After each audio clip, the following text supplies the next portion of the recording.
Hi, my name is Mark Sekula, and I'd like to take you through a quick review of three of Sony's telephoto E-mount lens choices. On the right, you have the 55 to 210 lens, 210 millimeter lens, which is the longest zoom lens they have. It has a aperture setting from 4.5 to 6.3. The next one over is the 18 to 200 millimeter lens that has an aperture setting of 3.5 to 6.3. And last but not least, we have the FE mount lens, which is a constant f4 lens that goes from 70 to 200 millimeter.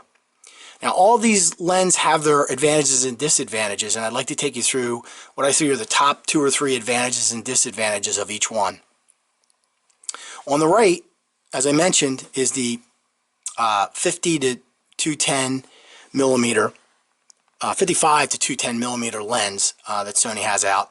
And this lens is perfect to carry around with you. It's very light and also very small in diameter, as you can see.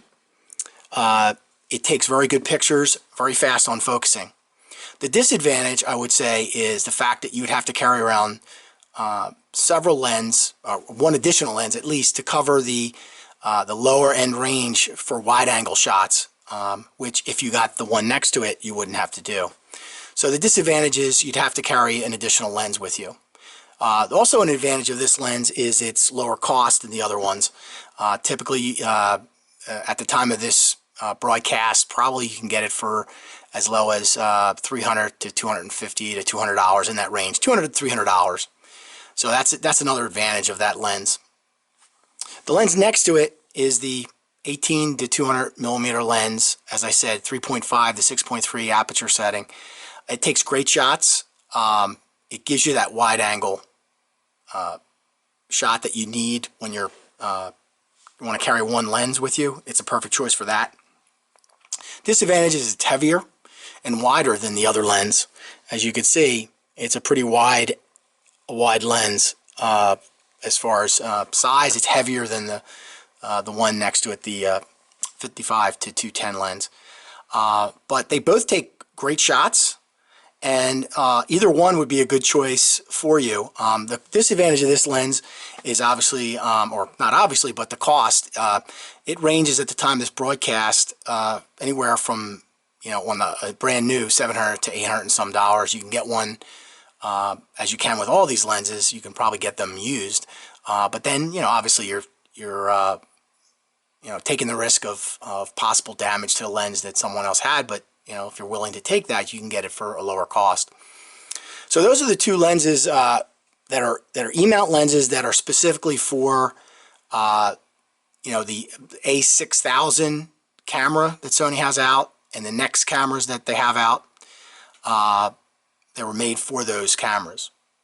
The next one up is an FE mount lens, which basically means it goes on the larger cameras, the A7 cameras, which are full frame cameras, but it also can be mounted onto the A6000. The advantage of this camera is it has a low aperture setting all the way through the zoom. From 70 to 200, it has a constant f4 aperture, which for photography of sports and also nature is a good choice. However, what I found is that this 18 to 200 lens also provides really good shots. Not as good as the 70 to 200 lens, but at the same time, the disadvantage of this big lens is that it is big. The diameter of that one is quite wide.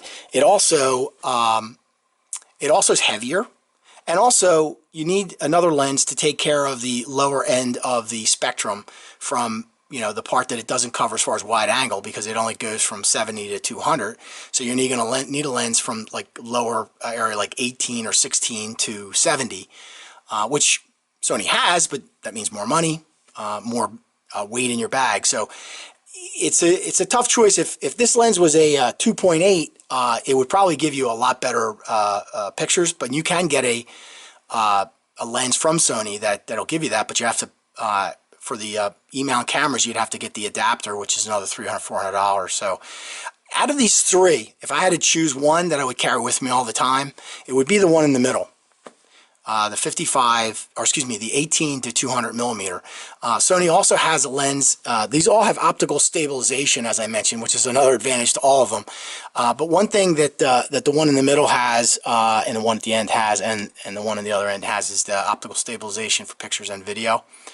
There is another lens that is a 18 to 200 millimeter lens, a black version, which gives you photo stabilization but not video. So that's the big difference, and it is a lower cost, slightly lower cost lens. So all these lenses can do the job, but if I had a choice, I would pick the one in the middle. I hope this has been helpful to you, and if you feel it was, please let me know. Thank you.